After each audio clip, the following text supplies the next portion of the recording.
বাংলাদেশের সবচেয়ে নিকৃষ্ট স্বৈরাচার শহীদদের রক্তের মধ্যে ভেসে গিয়েছে।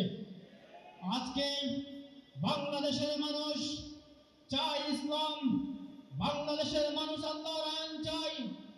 এদেশের মানুষ শেখ হাসিনার দীর্ঘ শাসন দেখেছেন, এদেশের মানুষ জাতীয়তাবাদীদের শাসন দেখেছেন, এদেশের মানুষ জাতীয় পার্টির শাসন দেখেছেন। জননেতা ডাক্তার শাহাদাত হোসেনকে বরণ করে দিচ্ছেন। আমরা সবাই স্লোগান মুখরিত করি, নারায়ে তাকবীর। আগামী সংসদ নির্বাচনে আমরা সামনের এগিয়ে যাব ইনশাআল্লাহ।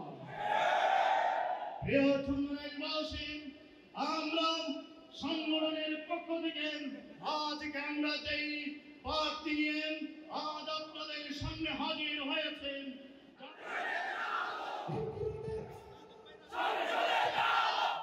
ব্যক্তিত্ব ডক্টর শাহাদাত হোসেন একজন মানবিক ব্যক্তিত্ব। ডক্টর শাহাদাত হোসেন একজন Islamic scholar. Doctor Shahadat Hossain একজন জনদরদী বিশ্বস্ত সমাজ সেবক।